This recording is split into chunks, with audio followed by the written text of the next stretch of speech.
Welcome to the next Burman coffee video on the Behmor 1600 home coffee roaster. It's one of the more powerful and versatile of all the home coffee roasters. You can do almost from a couple beans up to a full pound of coffee at a variety of roast settings. Really lets you control the heat to the machine. One of the only true drum roasters on the block. Today we'll be walking through the quick feature sets, the ups and downs, and getting a batch rolling. The first thing to know about the Behmor, that's one of the most important, is that it does have smoke suppression, but is not a smoke-free roaster. As soon as you start getting close to a dark roast, you can see a lot of smoke. It'll overwhelm the smoke reduction system, so real good to have it vented. Definitely need a vent to the outside if you love those dark roasts. But pretty simple machine, as you can see. You got your roasting drum, you got your chaff tray, and then you got the actual roaster here. To have the best luck with it, you definitely want to weigh out your batches. You know, you get an go off volume measure, you can get a couple more beans in one time than the next. The drum has a very simple clasp mechanism. I got a nice 8-ounce batch already weighed out. Dumps in all nice and easy. One of the big tricks that I tend to use is to sieve the coffee after you put it in, which is essentially just the process of shaking it. If you do that, any loose broken beans will fall out of the drum. Any small beans, any bean fragments, all that stuff will get it out so it doesn't burn during the roast. After you sieve the coffee quick in the drum, if you can see, you have a plug side and a hanger side. You just need to make sure the plug side fits in the plug and the hanger side fits in the hanger.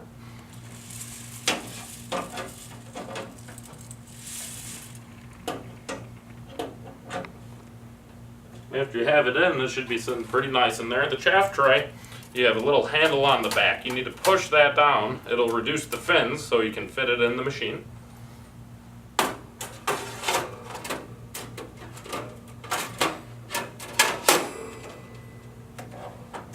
When it's in correctly, everything fits snug. You shouldn't be able to push on this door and see it go anywhere, so it all fits nice and even in there. So when you first start the machine, you want to hit the proper weight button, in this case the half pound. I like to use heat profile P2, and then you want to come up and hit the time profile C. And then obviously hit the start button to get rolling. Now it's the most important. It's a little hard to see the coffee while it's in there with the roaster, so you got to listen for sounds of first and second crack. Use smell, smoke as indicators, and make sure to hit the cool button when it hits your desired roast point. They do have a little light in there that you can turn on. It's really hard to disassociate with exactly what color the coffee is, though. It'll give you a ballpark idea. You can see signs of first crack by the chaff coming off the beans and the expansion in size. Second crack will be marked by a little oily surface, little sheen on the beans. Machine's got the automatic cool down function, which is real nice. The big downside to the roaster is the ease of use. You know, most of the big other roasters are roasting in big glass roast chambers. You can glance over at them, tell exactly where you're at in the roast. With the Behmor, it does make it a little more challenging, so you're going off other cues. You know, it's good to keep track of what you've done, what you've had success with.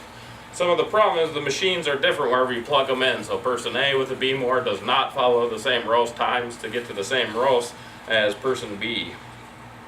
But with a little bit of practice, you'll definitely be producing some awesome roasts on the Behmor. Now the one thing to watch on the Behmor while you're roasting, it's pretty automated. When you choose those P1 through P5, those are automatic running roasting curves. There's not much you got to do, but to play it on the safe side, Behmor introduced a safety switch on the roaster. The safety switch will kick in 3/4 the way through the roast, and it'll display UN and start counting down from 30 on the time display. We'll get a nice shot for you guys of that when it happens.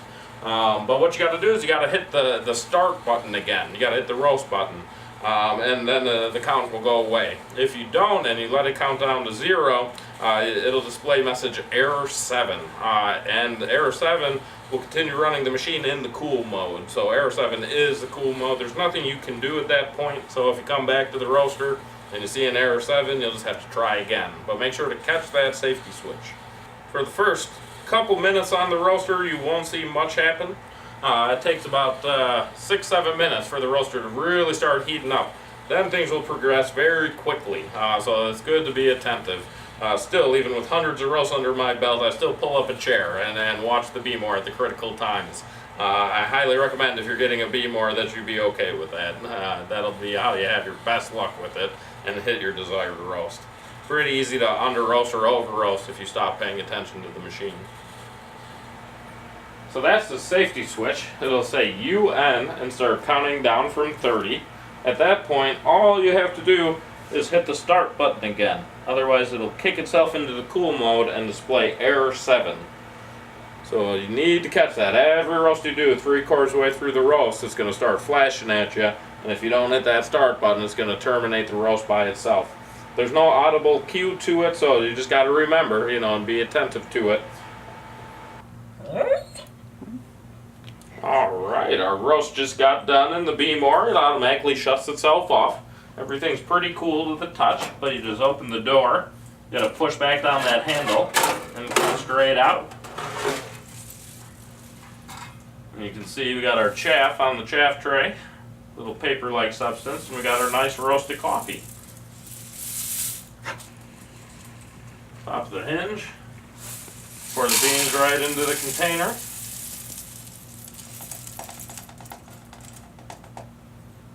Now it's real nice at this point to have a little bit of a vacuum or a dust buster to get out the rest of the chaff, vacuum off the tray again. If you have any beans still in the drum or stuck in the grates, good to pop those out. And then you can fire it up again in one day. You can't batch roast with it, but as soon as everything's cooled back down to room temperature, take about half an hour, you can fire it right back up again.